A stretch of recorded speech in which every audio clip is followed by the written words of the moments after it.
Bismillah ar-Rahman ar-Rahim. Alhamdulillahi Rabbil Alameen. Wa sallallahu wa sallam wa barak ala Sayyidina Muhammadin wa ala alihi wa sahbihi ajma'een.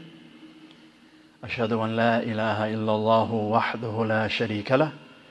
Wa ashhadu anna Muhammadan abduhu wa rasuluhu amma ba'd. Assalamu alaikum wa rahmatullah. It's nice to be in this masjid again. Nice to meet many vaguely familiar faces and a few well-known faces. May Allah subhanahu wa ta'ala bless you all, bless the community, bless the organizers, the imams of the masjid for organizing this particular talk, and also to Sheikh Salim, Dr. Salim, who is ever concerned, especially in this area. MashaAllah, if you ever want to see a person kind of roll up their sleeves and really be concerned with delivering knowledge to the people in this kind of wider Redbridge allah, MashaAllah, then Dr. Salim, Allah has given him a Fadl. Probably you won't like me saying so, but Allah has given him a Fadl in this, inshallah ta'ala. And the more that we appreciate those people that Allah puts around us, and the more we can aid and assist them, the better our personal journey to Allah subhanahu wa ta'ala. Okay, tasawwuf, a brief introduction, a big word, tasawwuf, and it's going to be a brief introduction. So, hands up who has no idea what tasawwuf is. What's this foreign word? MashaAllah, very honest, one or two hands up. Okay, a few more hands up after second thoughts. MashaAllah. If I put my hand up, that would really surprise you, right? Okay, hands up. Those of you who kind of know tasawwuf, kind of in English we call tasawwuf what? Spirituality. How else is tasawwuf translated into English? What's the most popular term? Meditation, perhaps. Something else. Sufism. Who's heard of the word Sufism and Sufis? So hands up, those of you who've heard of the word Sufism and Sufis, and anytime you hear it, like kind of alarm bells go off in your head. Like you start looking around thinking, how do I get out of here? Hands up when you hear the word Sufi and Sufis, that you think, oh, this is probably going to be quite comfortable and quite enlightening. Hands up who feels comfortable. So a few of you. Hands up who's not sure. Like, well, I've heard some things which are really good, but I've heard some things which, you know, makes me want to run away. Okay, so a few confused souls. Okay, so I'm going to try to clarify as best as I can. In the early 80s, 83, 84, when I was trying to learn my Islam in a very unscholarly way, just from people who weren't scholars, we were told, and I firmly believed, I didn't have any other reason not to believe, that there are dodgy Muslims around, and you'll find no one more dodgy than Sufis. So every time you hear this word Sufi and Sufism or tasawwuf, go the other way, run the other way. And rightly or wrongly, I became a fast runner. In those days, I used to run. I mean, not literally, metaphorically. When someone said I was really upset. I'll tell you what, one of my teachers in madrasa, in Leytonstone Mosque, had a good ta'alluq, good connection, relationship with him as we were growing up. I'm like 18, 19, and then someone said that he's a Sufi. And one day in the khutbah, I heard him say, one of the Sufis said, he didn't say I am a Sufi, but he said one of the Sufis said, and I remember I was distressed. I was really distressed. I was thinking how to approach him after. Maybe I can never approach him. My relationship with him, I don't know, is it shattered?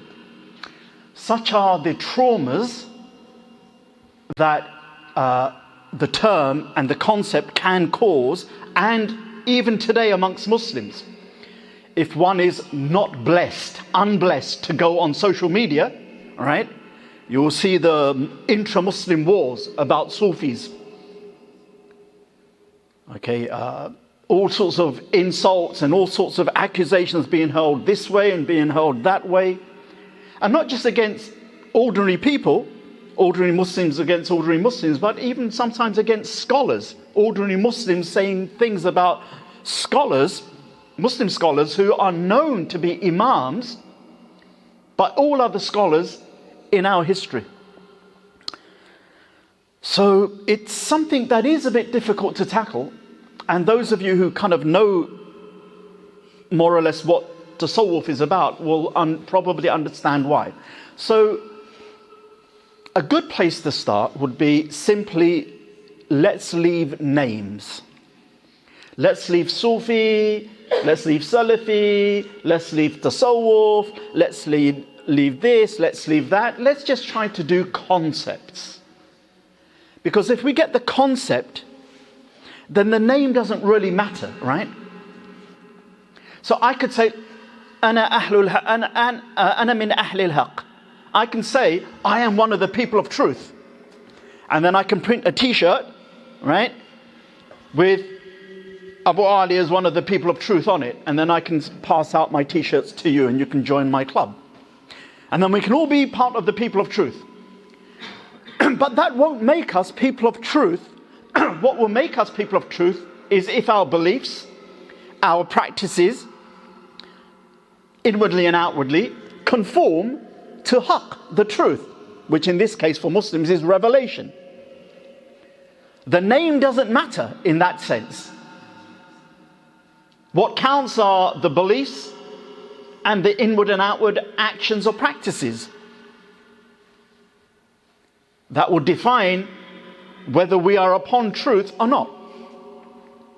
And that's why the scholars say al-ibra bil-haqa'iq wal-ma'ani la bi-alfadhi wal-mabani. Okay, our scholars say the lesson, what should be considered or taken into consideration is haqa'iq wal-ma'ani, are the realities and the correct meanings, not al-fadhi wal-mabani, not just the terms and the names. So I'd like to approach this topic from exactly that qaida, that rule or that maxim or principle. That let's leave the word tasawwuf, let's leave the word Sufi, let's leave everything and let's try to just do a bit of concept, meaning, and then after that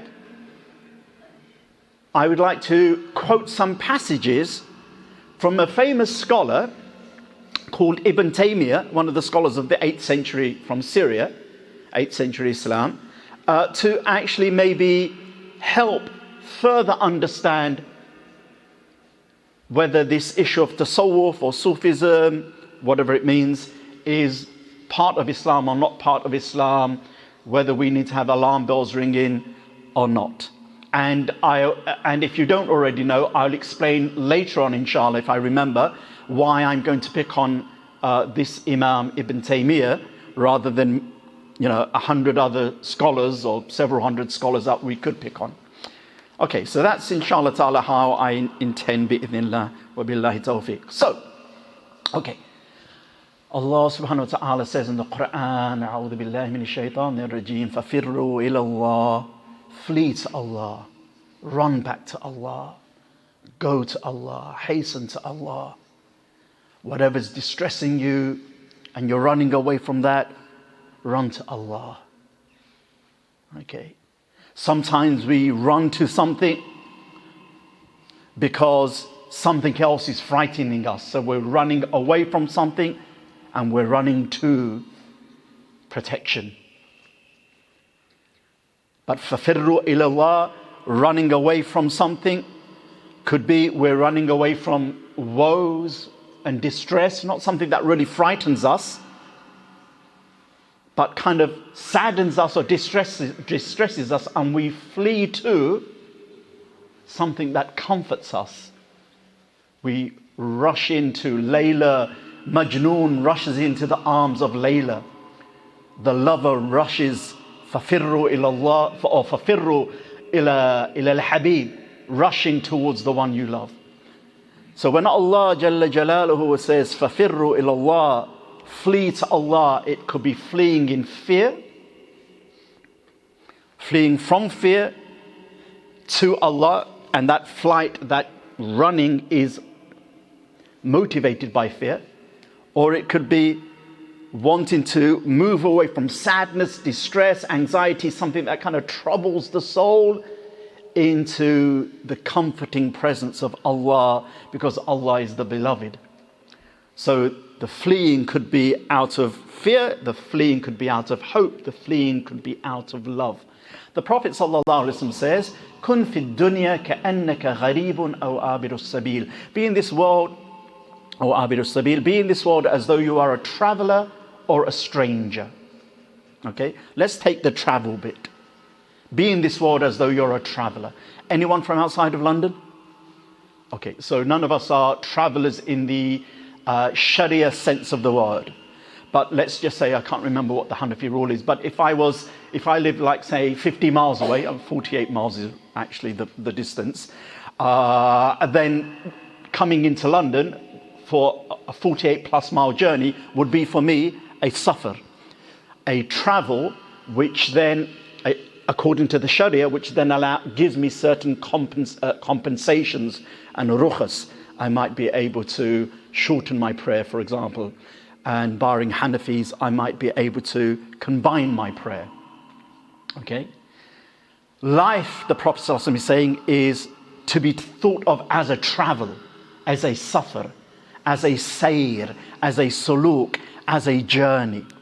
We're traveling from this world to the hereafter.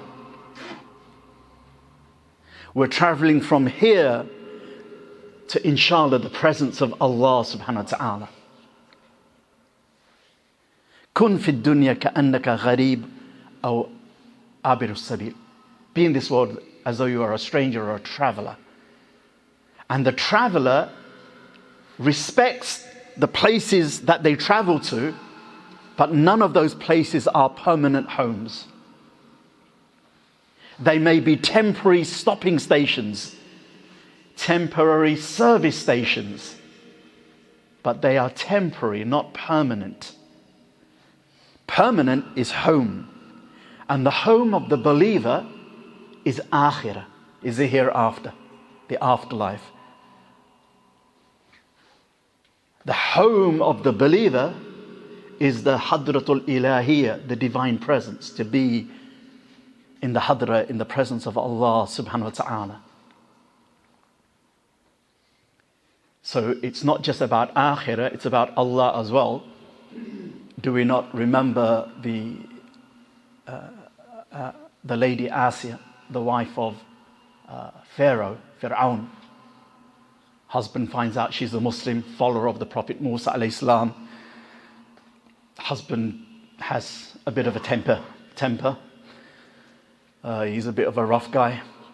And so he takes his wife and he buries her in the hot Egyptian sand, head up. Dhuhr time, for sure, he knows she's going to die of heat stroke, heat exhaustion or thirst, any one of those. But it's going to be a painful death nonetheless. That's the point. I mean, this is a way for husbands not to behave, just in case, it's like health warning. And she is dying. Okay, she's dying. He's enraged. She's a Muslim and she's dying. And she makes a dua, which the Quran mentions, towards her death, on her deathbed, so to speak. Oh Allah, build me a house. Actually, it would be, oh Allah, build me a house in paradise. But there's something even greater than that. You think, well, what could be better than a house in paradise? I mean, you could have a palace in paradise, but let's just say this house is a palace. Oh Allah, build me a house in your presence in paradise.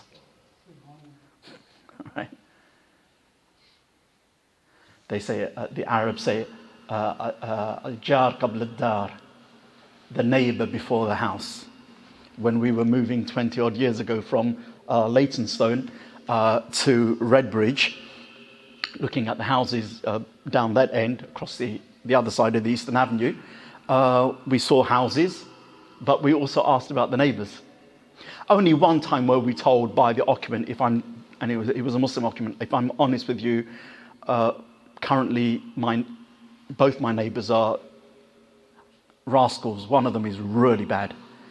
And the house was okay, and we were thinking of it, but then when he said that, actually we chose not to. Why? Because neighbors matter, right? Neighbors matter. And the lady Asiya, for her, the neighborhood of her house matters, right? What's the point of the house if I'm not in the presence of God? It's another way of thinking, right? And that suluk, traveling from the darkness into light, from ghafla, heedlessness of God, to dhikr, remembrance of Allah, which is what the Imam recited. Okay, لِأُولِي الْأَلْبَابِ الَّذِينَ يَذْكُرُونَ اللَّهَ قِيَامًا وَقُودًا وَعَلَى جُنُوبِهِمْ وَيَتَفَكَّرُونَ فِي خَلْقِ السَّمَاوَاتِ وَالْأَرْضِ. That who are these ulul albab? Who are these intelligent ones? They are those who remember Allah standing, sitting, or lying down, and they contemplate and ponder, make tafakkur over the creation of the heavens and the earth. And it inspires them to say, "Oh our Lord, you haven't created this for nothing. So save us from the punishment of the blazing fire." And then they make a few more du'as that we heard recited. The journey, and this is the believer's job. Okay, this is the job description of the Muslim, of the mu'min. The vocation of a believer is moving out of the darkness into the light. That should be the job of every human being. The Quran says the job of every human being must be to move out of the darkness of disbelief into the light of Iman and Islam. But those who Allah has blessed to move from the darkness of kufr into the light of Iman and Islam, they still have to continue as Muslims moving out of the darkness. Not the darkness of kufr, of disbelief, but the darkness of ma'siyah, of sins and disobedience. The darkness of forgetting Allah. The darkness of having the ego, the nafs, overcome you, or overcome us. The darkness of following our whims, which contradicts revelation, our false desires. The darkness of putting obedience to someone else over and above obedience to Allah subhanahu wa ta'ala. The darkness of allowing the heart to fall in love with something more than it falls in love with Allah subhanahu wa ta'ala. So the believer's job is to move from the darkness into the light. And that is suluk. Right? That is suluk. That is spiritual traveling, spiritual wayfaring. And we have to do it constantly, every minute, every second of the day, more or less. So the believer can never rest comfortable. The believer is content, but never comfortable with, I don't have to try anymore. I don't have to roll up my sleeves. Islam equals rolling up our sleeves to move from the darkness into the light. So far, who disagrees with roughly what I've said? Well, I mean, we might disagree with how I've expressed some of this, but who disagrees with the basic concept that I've said? Who agrees? Okay. Because there's nothing unusual about that. That's just kind of bog standard basic Islam. And part of that moving out of the darkness into the light, we might say based upon the hadith of Jibreel alayhi salam, the famous hadith of the angel Gabriel comes to the Prophet ﷺ. They don't know he's the angel Gabriel. The Prophet ﷺ knows. And he asks the Prophet ﷺ 3 questions. He comes to the majlis of the Prophet ﷺ. It's a famous hadith, and it's long. I don't want to go into it too much, but I just want to highlight something. I want to highlight the 3 questions and the 3 answers that he gets, and link it with our suluk, or our journeying from the darkness into the light, darkness into the light. But one side point quickly, Mullah Ali al-Qari, in the commentary to this hadith, in his famous commentary of the Mishkat al-Mafatih, in his Mirqat, which is a famous commentary to the Mishkat al-Masabih, Mullah Ali al-Qari says, it has been said. So it's not definite or certain, yaqinan, but it has been said, meaning by some scholars, that this majlis of the angel coming to the Prophet ﷺ to ask him these 3 questions happened about 80 days before the Prophet alayhi salatu wassalam passed away. I think he says 83 days. So we're really talking about 23 years worth of prophetic teachings, the teachings from the niche of Nubuwwah, going to be summarized in 3 minutes or however long that Mubarak Majlis took. And so he comes to the Prophet ﷺ after getting everybody's attention, the angel, and says, Akhbirni anil Islam. And so tell me about Islam. So the Prophet ﷺ says, Islam is to testify to La ilaha illallah Muhammad Rasulullah, to establish a prayer, give the zakat, pay the zakat, fast in the, perform the pilgrimage and fast in the month of Ramadan. And he said, oh, you've spoken correct. And he says, Akhbirni anil Iman. Sometimes it's the other way around. And the Prophet said, Iman, or faith, is that you believe in Allah, the books, the last day, the messengers, the divine decree, and I missed, and Qadr. And then he says, Akhbirni anil Ihsan. Tell me about ihsan, excellence. And here it means spiritual excellence, because the answer is related to the heart. There are 2 types of excellence in Islam. This excellence, which we will call spiritual excellence, because the Prophet ﷺ said, أَن تَعْبُدُ اللَّهَ كَأَنَّكَ تَرَى فَإِن لَمْ تَكُنْ تَرَاهُ فَإِنَّهُ يَرَى. Ihsan is that you worship Allah as though seeing Him. And it is the aqidah of Orthodox Islam, of Ahl Sunnah wal Jama'ah, that with the difference about the Prophet ﷺ side, that in this world, no one sees Allah, but this is a gift for the believers in the Akhirah. May Allah make us amongst them. So with the difference of the Prophet ﷺ, did he see Allah on the night of the Miraj? And if so, how? With the heart or with the eye or not? Then the scholars are united, are agreed that no one sees Allah with the eyes of their head in this world. This is Akhirah stuff. So here when the Prophet ﷺ says to worship Allah as though seeing Him, it means seeing Allah with the eye of the heart, bi'aynil basira, the spiritual eye. And though you may not see Him, know that He sees you. To have this muraqabah, this vigilance that Allah is watching me. Allah hears and sees all things. Right? Now, of course, that could be like a CCTV camera, but I don't think the Quran means it to be like a CCTV camera. You know, the ones I mean, that we're doing bad, we're driving too fast down the motorway, then Sat-Nav says CCTV camera, and then we just put on the brakes a bit to get within the law, within the Sharia, right? Or someone's out there thinking of harming someone, but they know CCTV, so they kind of control their emotions and get within the law. Sometimes the muraqabah is meant to be that in the Quran, when Allah tells us about Allah is ever watching and verses like that, sometimes it's meant to just simply put the fear of God into us and just straighten us up, sort your life out. But at other times, it's tathbeet, it's reassurance, it's comfort. I remember when I was young, Father, rahmatullah alayhi, was one of the founding people of Leytonstone Masjid. 1969 was when the masjid was formed officially. And what I used to hear when the uncles used to gather, and have their little gatherings and whatever, is someone or the other from the committee uncles always complaining, always feeling underappreciated.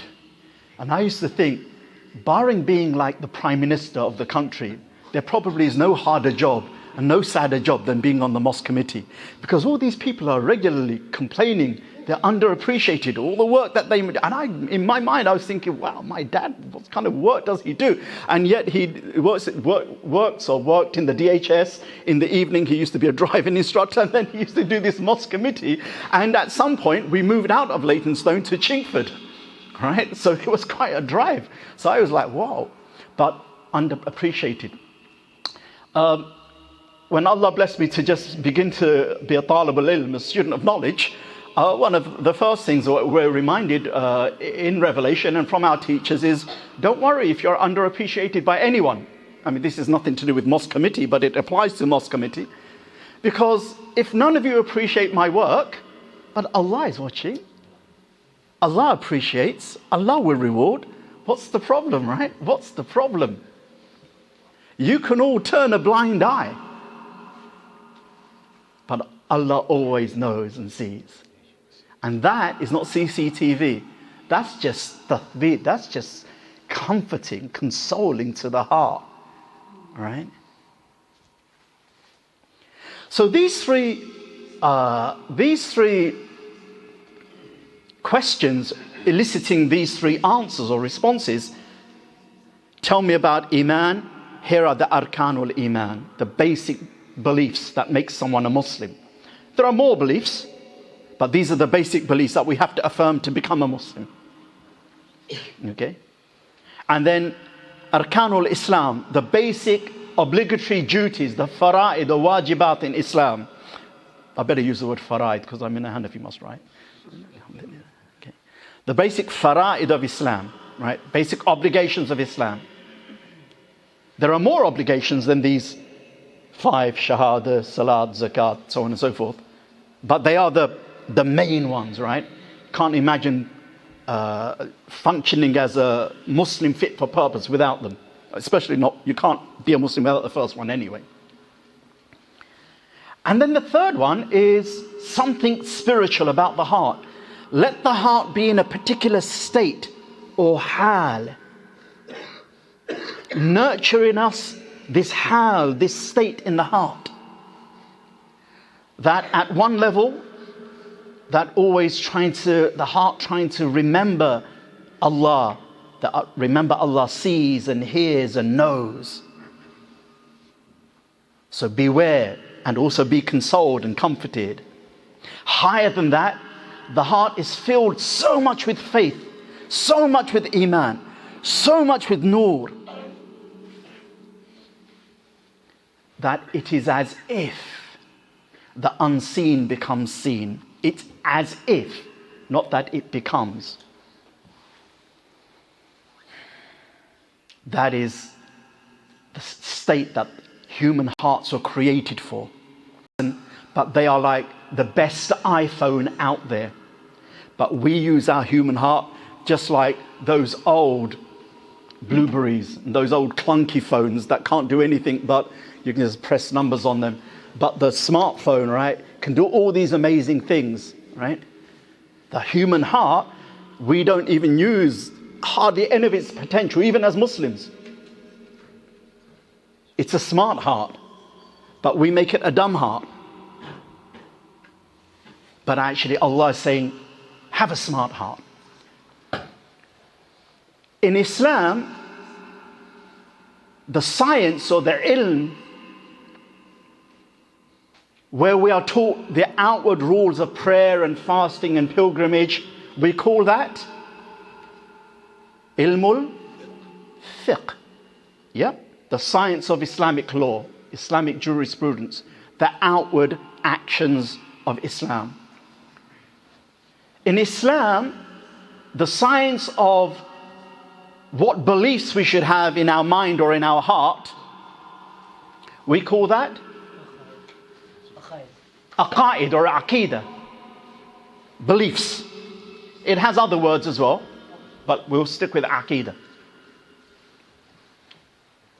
So the obvious question is, what is the science called that deals with these states of the heart? Tasawwuf. Any other offers? Any other names that it's known by? Tazkiyah or suluk. And even though the second one, the one that you mentioned, my brother, is actually mentioned in a sound hadith, the other two aren't mentioned like that. I mean, the first one, tasawwuf, isn't mentioned in the Quran or hadith like that. And the word suluk in this context isn't mentioned in the hadiths or the Quran like that per se. But very early on, how early on? Just before the time of Imam Ahmad bin Hanbal. Imam Ahmad bin Hanbal dies when? Well, let's start with something that it's good for many of you to know. Not because I want to make you hizbi or partisanship or brotherly, whatever. But when did Imam Abu Hanifa radiallahu anhu die? In Hijri 150. 150 Hijri. That's really early. When did Imam Ahmad ibn Hanbal die? Oh, 242. Just maybe 1 year too much. But 241. Okay? 90 years difference between the first and the fourth Imam. It's quite a long time actually. Imam Shafi is born the year that Imam Abu Hanifa passes away. And he has a kind of short life, 204 Hijri. Just before the time of Imam Ahmad, okay, a few decades, we're not quite sure. And during his time, and more so just after his time, this science of the spiritual states of the heart, which is called Ilm al-Ihsan, the science of spiritual excellence, as occurs in the hadith. Or the science of Tazkiyah, which is a good word, but it's not the most popular word that the scholars use or that the classical scholars use. The classical scholars use either Ilm al-Suluk, the science of spiritual traveling or wayfaring, or even more, Ilm al-Tasawwuf, the science of Sufism, the science of Tasawwuf.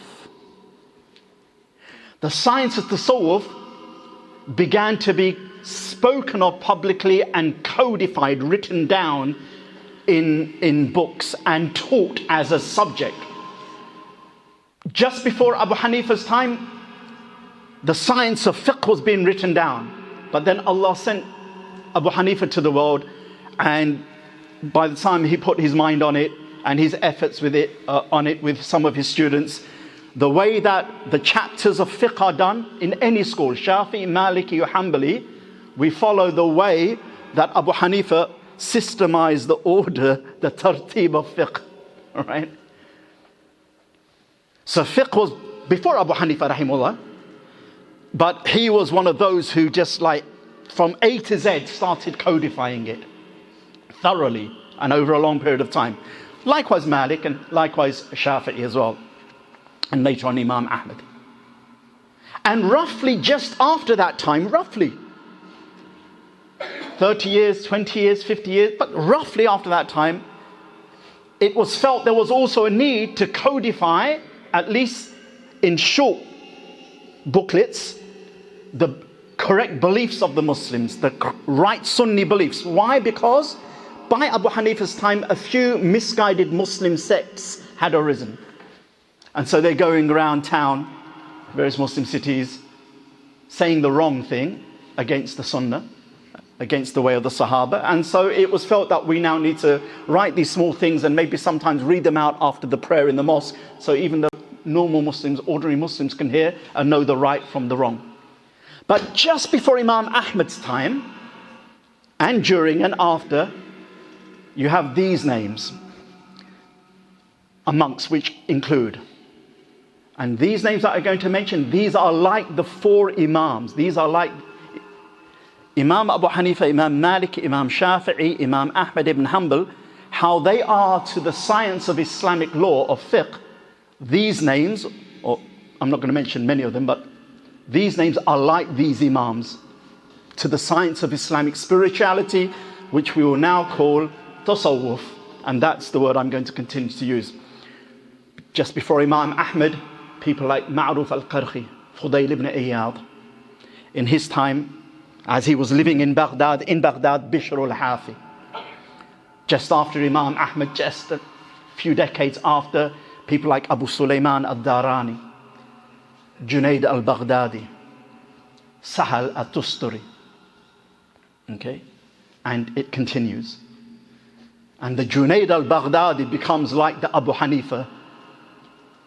In fiqh, Junayd becomes like the Imam of Imams in orthodox suluk of tasawwuf, spirituality in Islam. So far, I've said something which no scholar will deny. Yes, if we're not scholars and we're a little bit ignorant, we will deny. If we have some bits of misguidance and misinformation, even if our overall orientation is Sunni, towards Quran and Sunnah, we might deny.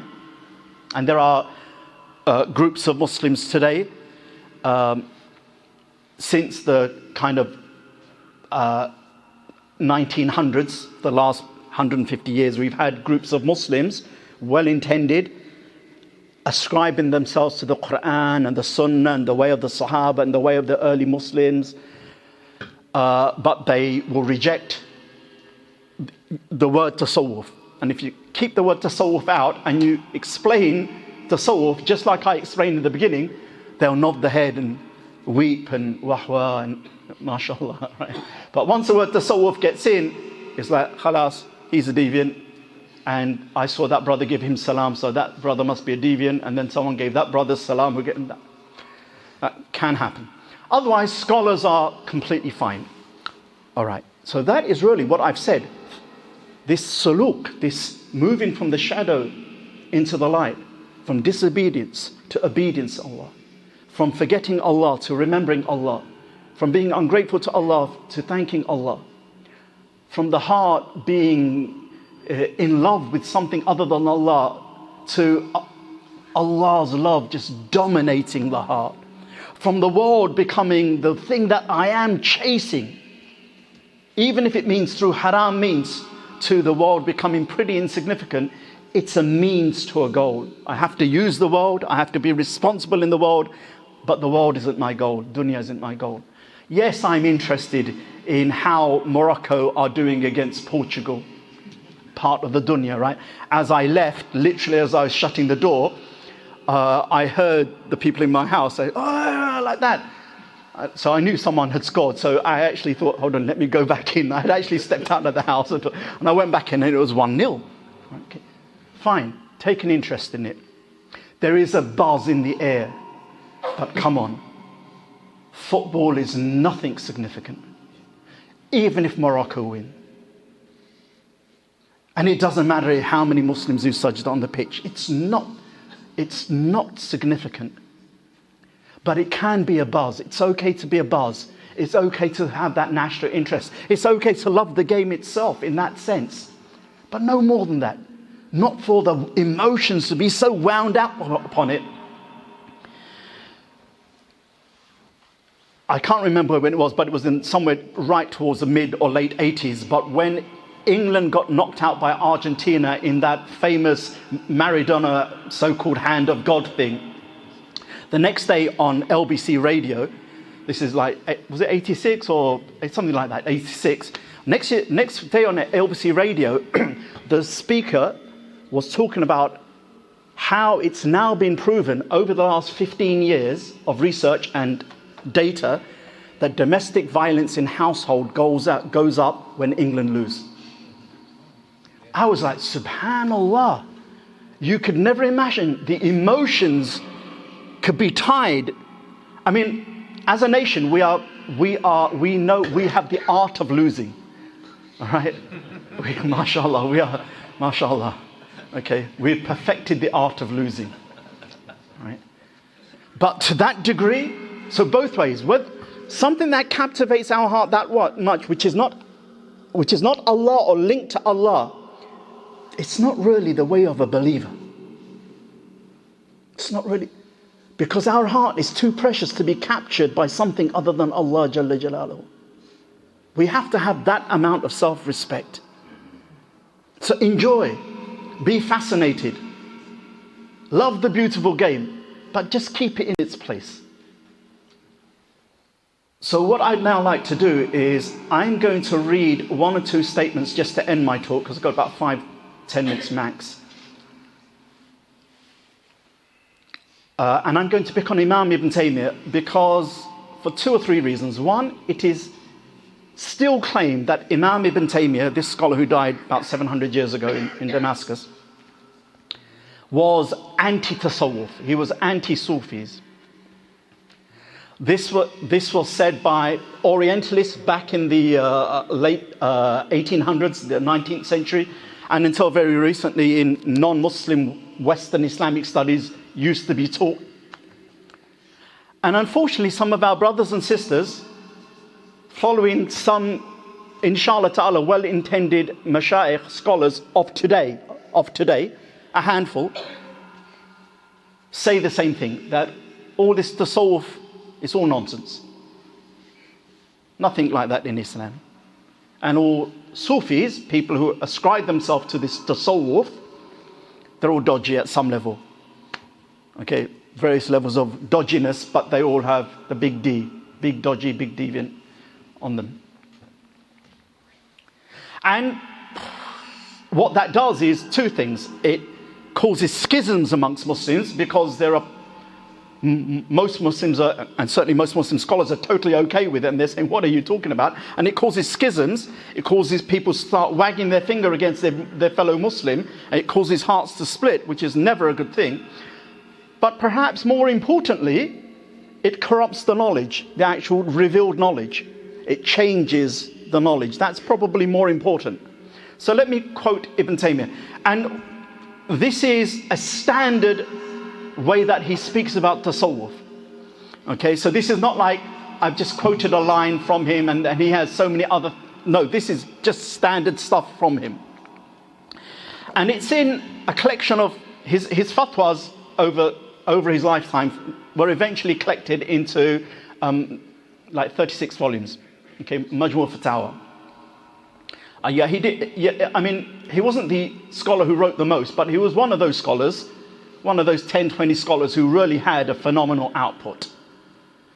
And in the 11th volume, as it is in print now, it's the volume called Tasawwuf. He didn't print the volumes. Okay, this was done like in the 20th century.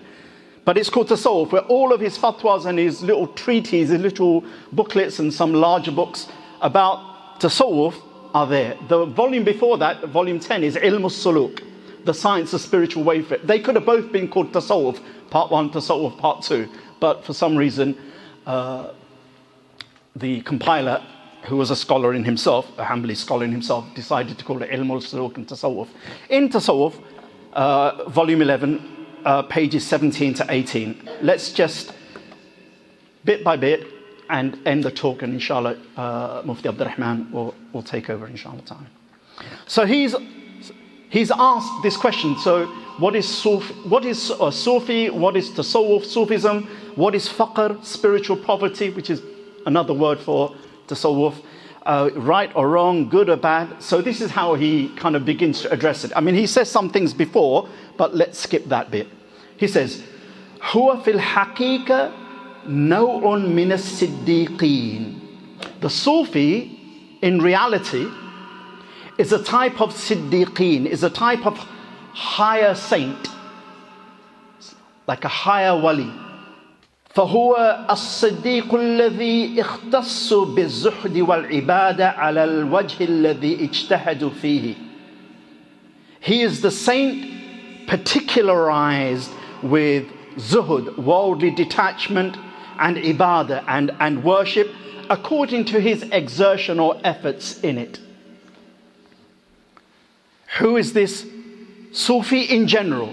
He's not being specific, he's just generalizing. Generally, those who are known as Sufis, they are from the higher awliya. Who are the lower awliya? Every Muslim. Every Muslim. Imam al-Tahawi rahmatullah alayh, famous Hanafi scholar, died 321, 324, 326, something in the 320s. Yeah, barakallahu fikum.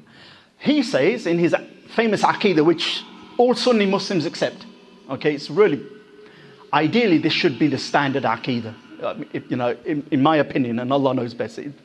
It's just so beautifully constructed, maybe not arranged in the best way, but beautifully constructed, and the words are just so redolent of, that's how Revelation kind of states it, more or less. And there's a kind of a fitri thing to it as well. That's my personal belief.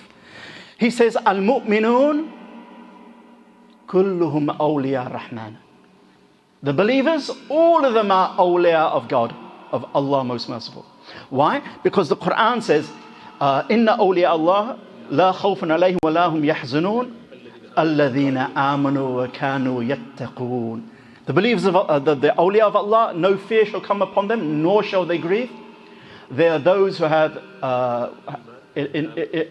how does it go? Yeah, those who have Iman wa kanu yattaqun, and have Taqwa. So to the degree that some human being has Iman and Taqwa, and by definition every Muslim, even the most sinful Muslim, has Iman and Taqwa, even if it's just one little speck, then that is his awliyaship with Allah, which is not much. Okay, but it's there. This his waliship. It's not the ideal waliship. And the more Iman and Taqwa a person has, because now they're fulfilling the fara'id, the obligations, and as the Prophet ﷺ said, that Allah said, and my servant doesn't draw closer to me with anything more loved by me than the fara'id that I have enjoined on him.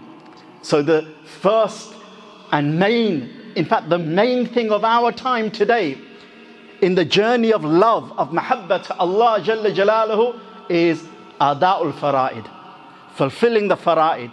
The outward fara'id like prayer and fasting, the outward fara'id, some adab and akhlaq are obligatory. Outward fara'id in terms of mu'amalat, in transacting, how I buy and sell, marry and divorce and things like this.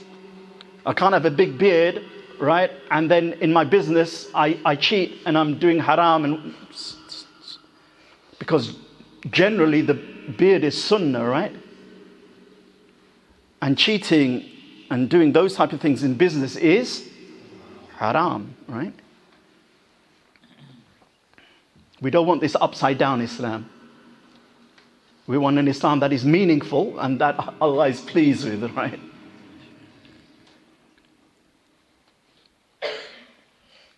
So going back to the point, the Siddiqun, okay, they are, so everyone is the awliya of Allah, but the awliya, but the Sufis in general, Ibn Taymiyyah is saying, he's not making a difference, they are like kind of generally the higher awliya. When we hear about them, and the names that I mentioned just before, Junaid Baghdadi, so on and so forth, they are generally from the higher awliya of Allah subhanahu wa ta'ala. Then he says, after saying that, look, scholars differed in the early days about was tasawwuf and Sufism okay, or was it a bit dodgy and deviant? He says this, تنازع الناس في طريقهم. People differed about their way. فطائفة ذمت الصوفية والتصوف. One group condemned the Sufis and tasawwuf. Historically true. What they condemned, or what specific tasawwuf or Sufis they condemned, that's a different thing. But a group condemned the Sufis and tasawwuf. وَقَالُوا إِنَّهُمْ مُبْتَدِعُونَ خَارِجُونَ عَنِ السُّنَّةِ. And they declared that the Sufis are innovators, are deviants who have left the fold of Orthodox Islam, of the prophetic guidance of Sunnah. وَنُقِلَ عَنْ طَائِفَةٍ من الأئمة في ذلك من الكلام ما هو معروف. And this was related by a group of the scholars, and their words about this is well known. It's well known that a group of a pocket full of early scholars had real problems with what they saw being spoken of as tasawwuf, as Sufism. وَتَبِعُهُمْ عَلَى ذَلِكَ طَوَائِفْ مِنْ أَهْلِ الْفِقْهِ وَالْكَلَامِ. And they, these people who condemned Sufis and Sufism, and they were followed in this condemnation by pockets of jurists and theologians. Just before Imam Ahmad, there were a handful of notable voices from the great Imams who had a big problem. Okay, so that was one group, Ibn Taymiyyah says. وَطَائِفَ, and then another group, غَلَطْ فِيهِمْ وَادَّعُوا أَنَّهُمْ أَفْضَلُ الْخَلْقُ وَأَكْمَلُهُمْ بَعْدَ الْأَنْبِيَاءِ. And then another group went to the opposite extreme, Ibn Taymiyyah says. Another group erringly claimed that they, the Sufis, are the best of the people and the most perfect of them after the prophets, alayhimus salatu wassalam. But he says, and this is really if you get Ibn Taymiyyah where he's coming from, then it kind of, the whole thing becomes sorted for those who were a bit confused. وَكِلَا تَرَفَ هَذِهِ الْعُمُورِ ذَمِيمٌ. But both of these views, or both of these extremes in this issue, in this matter, are reprehensible. They've just gone overboard. The second one has over-exaggerated the worth of the Sufis in general, and the first one has really undermined their value. So he says, وَالصَّوَابُ, but what is correct? So this is Ibn Taymiyyah. وَالصَّوَابُ أَنَّهُمْ مُجْتَهِدُونَ فِي طَاعَةِ اللَّهِ كَمَا اجْتَهَدَ غَيْرُهُمْ مِنْ أَهْلِ طَاعَةِ اللَّهِ. What is correct is that they are people who exert themselves and make efforts to obey Allah. Okay, there's a bodily exertion, but there's also an ijtihadi exertion. Okay, a scholarly thinking exertion. Like others who exert themselves in obeying Allah, which is a just thing to say, nothing phenomenal, it's just, that's right. And then he divides them. Then he gets down to a little bit more distinction. فَفِيهِمْ الصَّابِقُ الْمُقَرَّبُ بِحَسَبِ اجْتِهَادِهِ.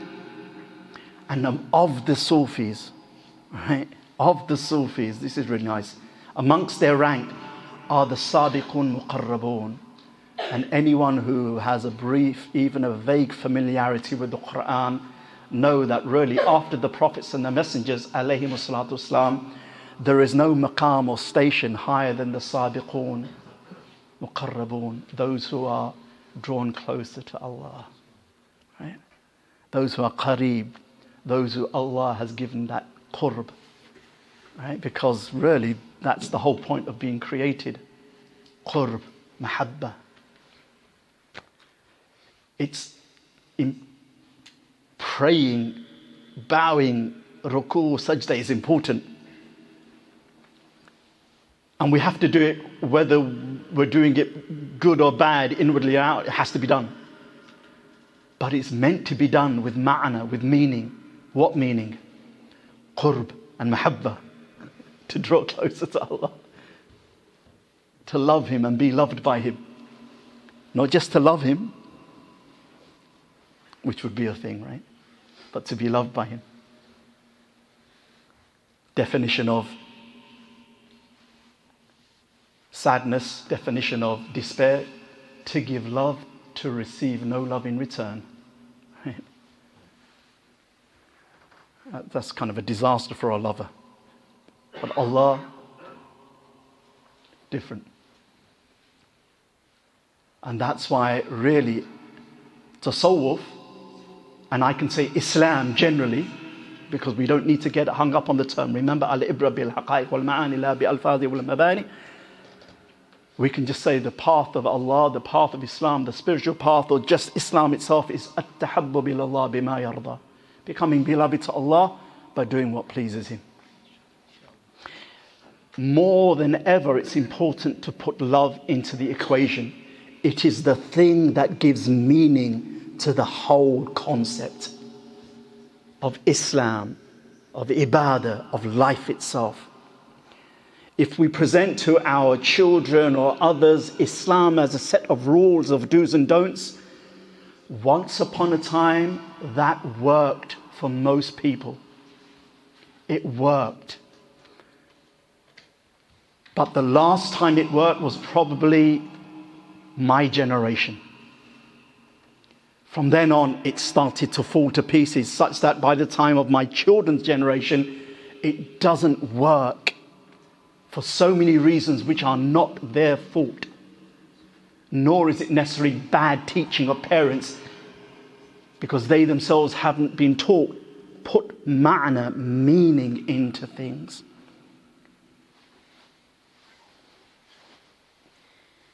Islam, the Sunnah in particular, is about teaching us ma'na in surah, teaching us meaning in forms.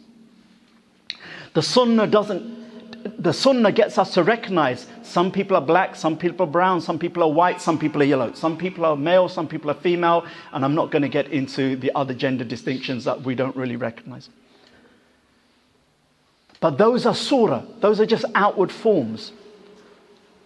But the ma'na, the substance of the male or female, black, brown, white, is that how they are with Allah, how they are with people, how they are with when they hear revelation, how they are inside.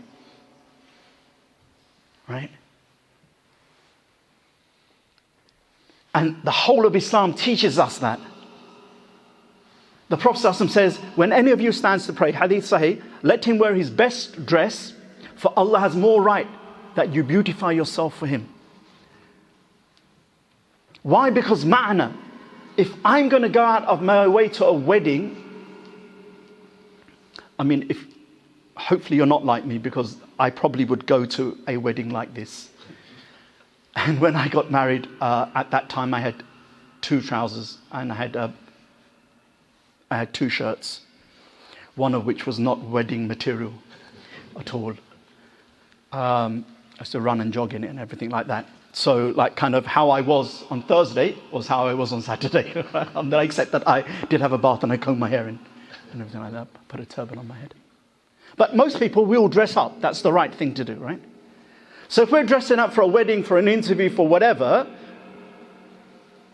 Allah has more right that we beautify ourselves for him, because there's a ma'na. It's all about the ta'alluq, the connection with God, right? So I'm going on. Let me just finish this thing from Ibn Taymiyyah. So he says, of them there are the sabiqun, so let's leave the Arabic. Among them are the foremost drawn close to Allah, according to their level of striving. And among them there are the muqtasidun, the middle course, the companions of the right hand. And these descriptions, muqtasidun, ahlul yamin, these are Quranic descriptions. Each of these 2 groups, there are those who strive but get it wrong, or those who sin and repent, or those who sin and don't repent. There are, of the Sufis, there are the dhalim binafsih, those who sin and therefore wrong their own selves. And these are the 3 categories of Muslims anyway. Ibn Taymiyyah is saying these are the 3 categories of Sufis, but they're actually the 3 categories of Muslims according to the Quran. And then he says, وَقَدْ اكْتَسَبَ إِلَيْهِمْ طَوَائِفْ مِنْ أَهْلِ الْبِدْعَ وَالزَّنْدَقَةِ. And this is kind of important. But there are those pockets of innovators and heretics, handfuls, not large numbers, but handfuls of deviants and heretics who ascribe themselves to Sufis. I am a Sufi. I am upon tasawwuf. I am upon that spiritual tahabbub ilallah bima yarda, becoming beloved to Allah by doing what pleases him. وَلَكِنْ إِنْدَ الْمُحَقِّقِينَ مِنْ أَهْلِ التَّصَوُّفِ لَيْسُ مِنْهُمْ. However, the verifying scholars, the major scholars of tasawwuf say, these people, whoever they are not of us, are not on our path. Okay? And Ibn Taymiyyah has in mind something that Al-Ghazali had in mind 200 years ago, which is, some people are saying,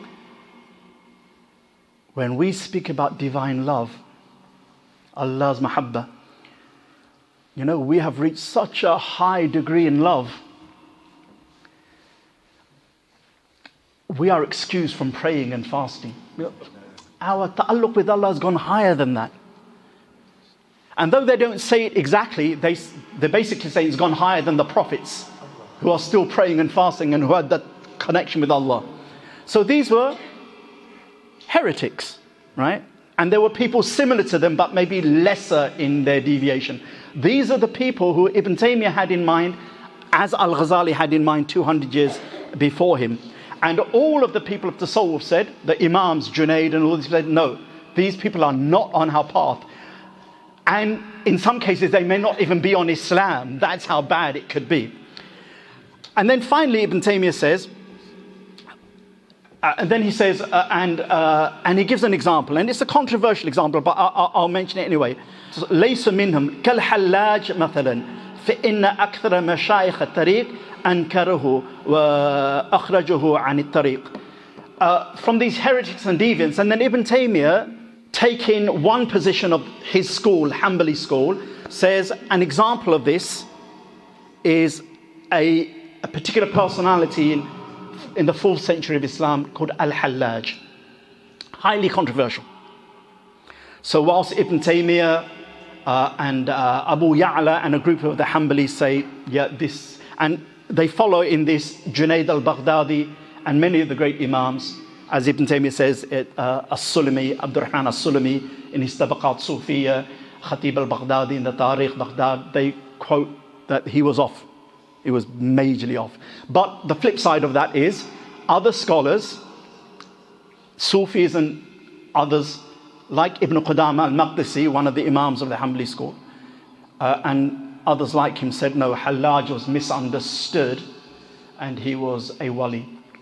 But it doesn't matter because Hallaj is gone, right? He will not affect our lives. And if you ever come across Hallaj in a book, either you are a deep scholar who has investigated this matter and Allah has put into your heart this view or that view, or you're a deep scholar and said, well, they are a people who have passed, they will not be accountable for what we do and we won't be accountable for what they do. As regards to anyone else, sukut, silence. Oh, Hallaj, yeah, I heard Ibn Taymiyyah said something about him. I heard Junaid say something about him. I heard Ibn Qudama say something about him. But you know what? Kind of doesn't change the price of bread, and Allah hasn't asked me to take a stance this way or that way. This way is safety for us. But just to know, Ibn Taymiyyah is saying there are some dodgy people, and he gives what he thinks is one example. And it could be right or wrong, that example.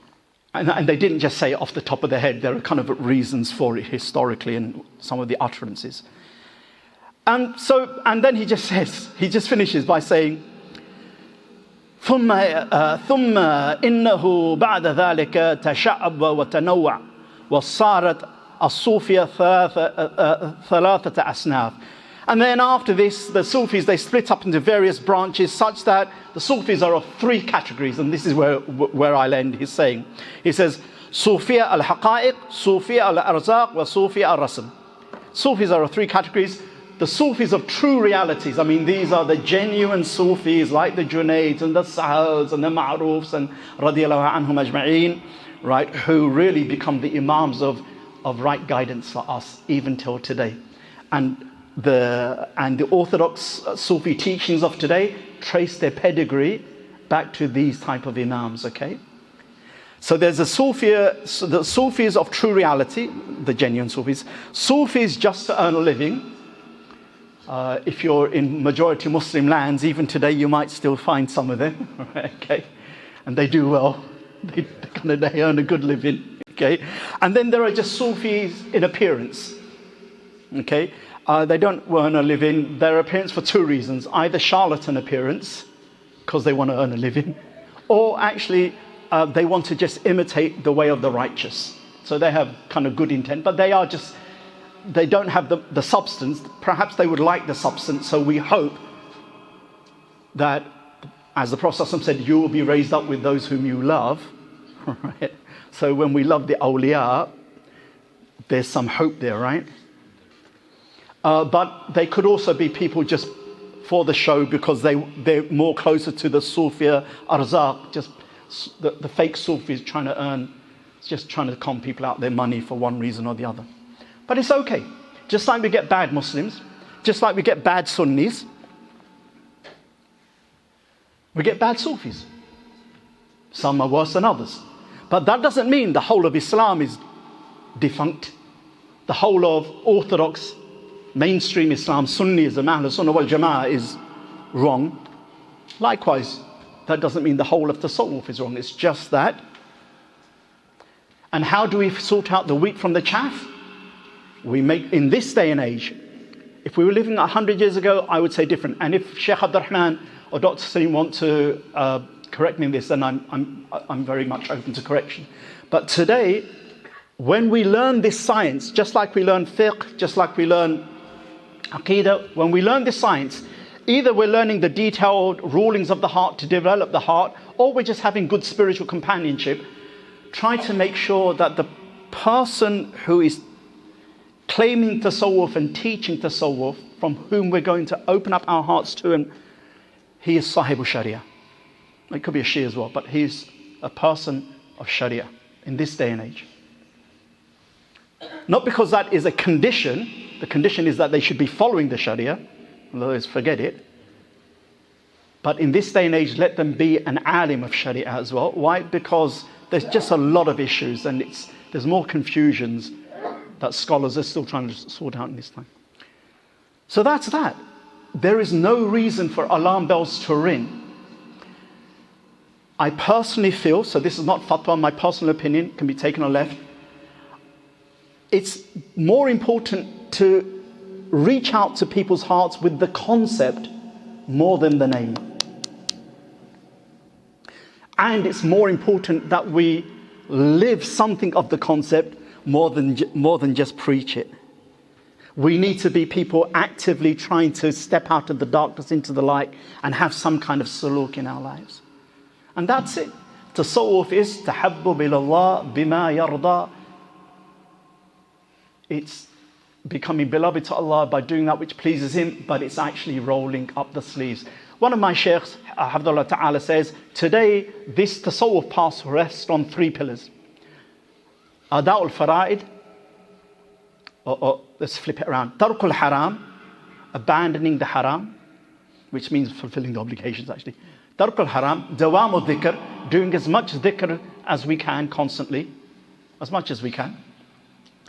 And suhba ma'a salihin, and to have good spiritual companionship. Not the companionship of an alim necessarily, who can give you fiqh and aqidah, unless of course that alim is a person of tasawwuf and suluk. And then you've got the kind of cream of the crop. As regards to the 4 imams of fiqh, all of them were people of tasawwuf. Okay? And the one that we know most about in the books of tasawwuf is Imam Ahmad bin Hanbal, for no particular reason other than he was there at the time things were being written down and crystallized. Otherwise, these people were people of inward and outward law of Allah. The outward law called fiqh, the inward law called suluk, tazkiyah, the hal, the maqam, all those things. Subhana rabbika rabbil izzati amma yasifun, wa salamun al mursaleen, walhamdulillahi rabbil alameen. Sorry for going like 10, 12 minutes over. The point of a lecture is to encourage people to act, to get further, an inspiration, an encouragement, persuasion.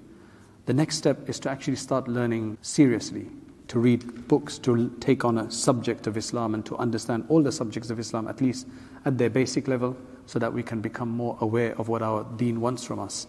And that's why we started Rayyan courses, so that you can actually take organized lectures on demand whenever you have free time, especially, for example, the Islamic Essentials course that we have on there, the Islamic Essentials Certificate, which you take 20 short modules, and at the end of that, inshallah, you will have gotten the basics of most of the most important topics in Islam, and you'll feel a lot more confident. You don't have to leave lectures behind. You can continue to leave, to listen to lectures, but you need to have this more sustained study as well. Jazakallah khairan. Assalamu alaikum wa rahmatullahi wa barakatuh.